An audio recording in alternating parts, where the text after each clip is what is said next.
Chapitre 23. Ensuite, ils se lèvent tous ensemble et ils amènent Jésus chez Pilate. Là, ils se mettent à accuser Jésus en disant : Nous avons trouvé cet homme en train de pousser notre peuple à la révolte. Il empêche les gens de payer l'impôt à l'empereur. Il dit qu'il est lui-même le Messie, un roi. Pilate demande à Jésus : Est-ce que tu es le roi des Juifs ? Jésus lui répond : C'est toi qui le dis. Pilate dit au chef des prêtres et à la foule : Je ne trouve pas de raison pour condamner cet homme. Mais les gens insistent en disant : Dans son enseignement, il pousse le peuple à la révolte. Il a commencé en Galilée, puis il est allé dans toute la Judée et maintenant il est venu ici. Pilate entend cela et il demande : Est-ce que cet homme est galiléen ? On lui répond que Jésus est de Galilée. C'est Hérode Antipas qui gouverne cette région. Et il est, lui aussi, à Jérusalem à ce moment-là. Alors Pilate envoie Jésus chez Hérode. Hérode est très content de voir Jésus. En effet, il a entendu parler de lui et depuis longtemps, il a envie de le rencontrer. Il espère qu'il va le voir faire quelque chose d'extraordinaire. Il lui pose beaucoup de questions. Mais Jésus ne lui répond rien. Les chefs des prêtres et les maîtres de la loi sont aussi venus chez Hérode. Et ils accusent Jésus avec force. Hérode et ses soldats insultent Jésus et ils se moquent de lui. Pour cela, ils lui mettent un vêtement magnifique. Ensuite, Hérode renvoie Jésus chez Pilate. Avant, Hérode Antipas et Pilate étaient ennemis. Ce jour-là, ils deviennent amis. Pilate réunit les chefs des prêtres, les autorités et le peuple. Il leur dit : Vous m'avez amené cet homme en me disant, il pousse notre peuple à la révolte. Alors, je l'ai interrogé devant vous. Vous l'accusez. Mais moi, je n'ai pas trouvé de raison pour le condamner. Hérode Antipas n'en a pas trouvé non plus, puisqu'il l'a renvoyé chez nous. Il n'a donc rien fait pour mériter de mourir. C'est pourquoi je vais le faire frapper, ensuite je vais le libérer.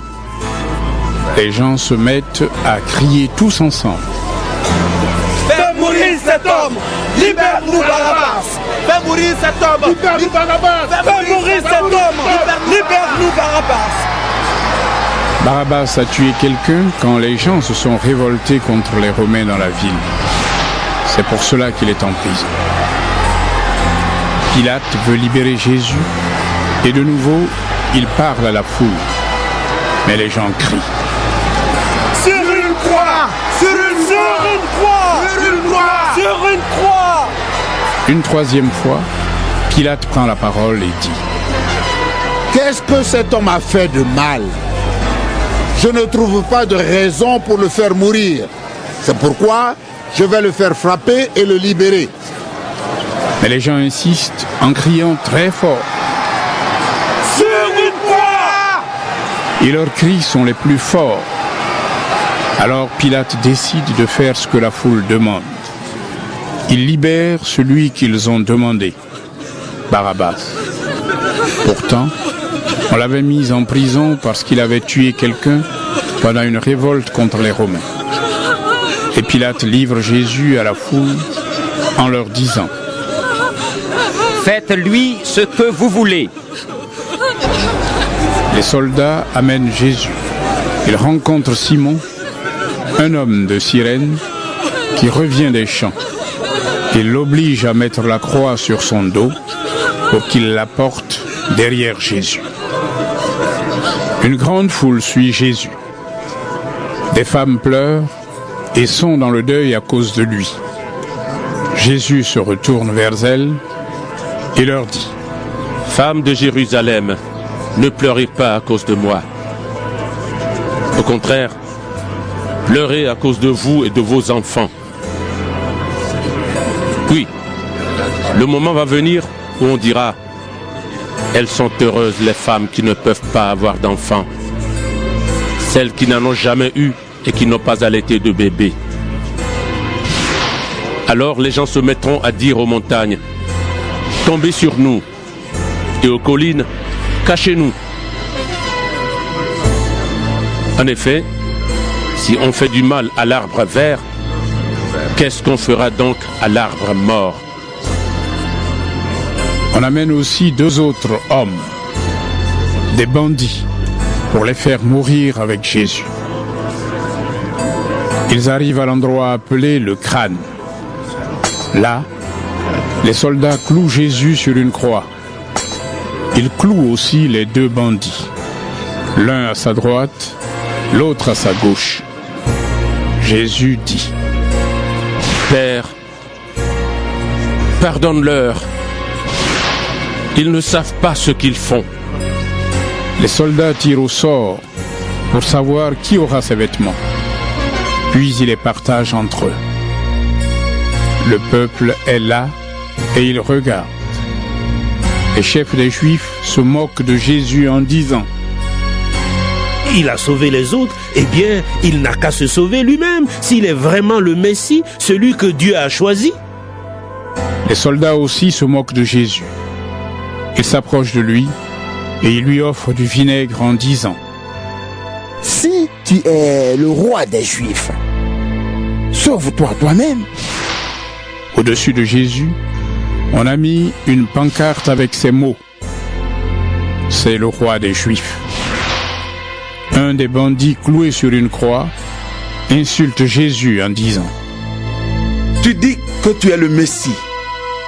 Alors, sauve-toi toi-même et sauve-nous aussi. Mais le deuxième bandit fait des reproches au premier en lui disant: Tu es condamné à mort comme cet homme. Et tu ne respectes même pas Dieu.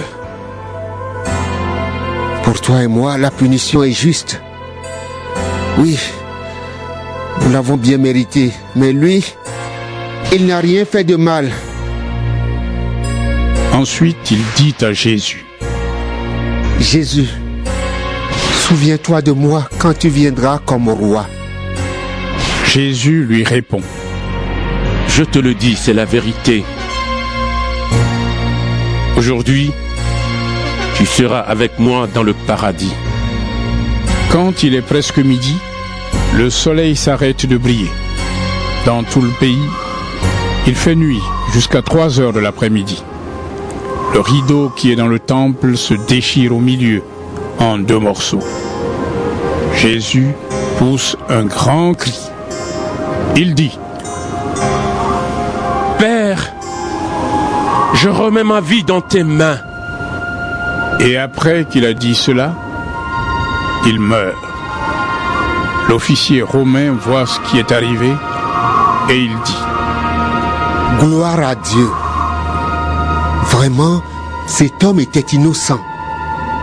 Beaucoup de gens sont venus pour regarder ce spectacle. Ils voient ce qui est arrivé.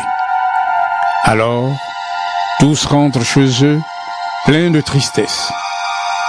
Tous les amis de Jésus et les femmes qui l'ont accompagné depuis la Galilée se tiennent assez loin.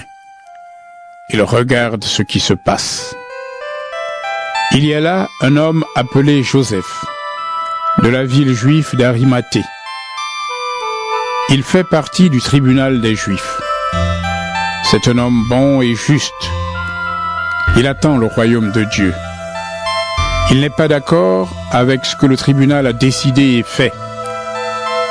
Joseph va voir Pilate.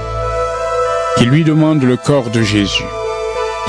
Ensuite, Joseph descend le corps de la croix, il l'enveloppe dans un drap et il le met dans une tombe creusée dans le rocher. Dans cette tombe, on n'a encore enterré personne.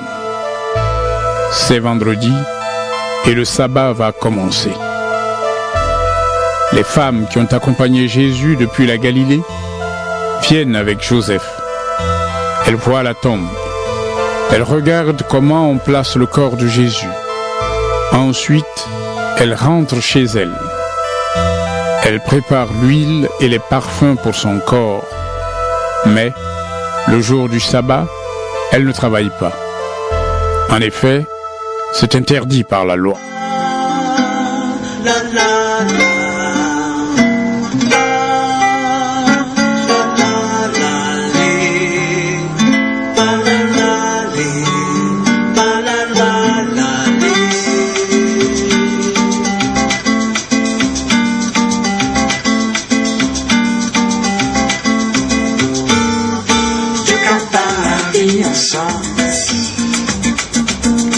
Sans Jésus, la vie sans sens.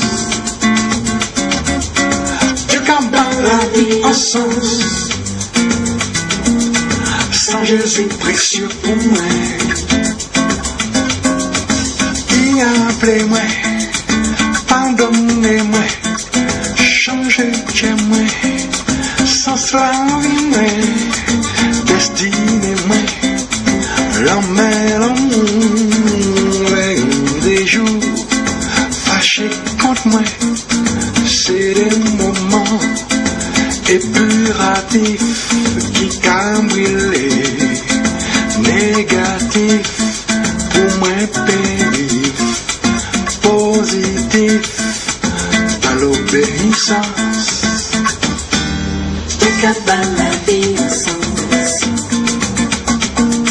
Sans Jésus, la vie sans sens.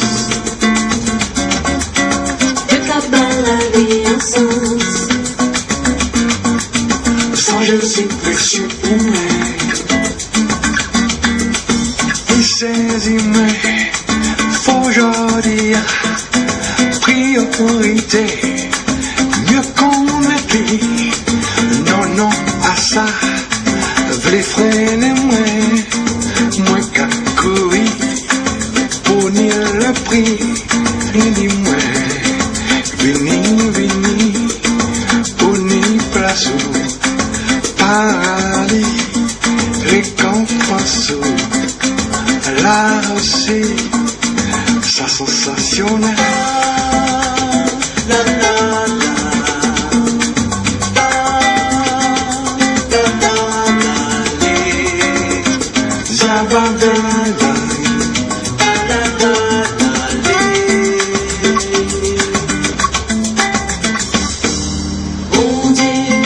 Destinez-moi à dans l'enfer. Bon Dieu, destinez-moi à dans l'enfer. Non moi parler, vive comme avant, pas joli, mon bon côté, moi savent côté, il tire moi, ça y est pour moi. Like I'm in bon Dieu, destinez-moi à dans l'enfer. Bon Dieu, destinez-moi à dans l'enfer. Non moi parler.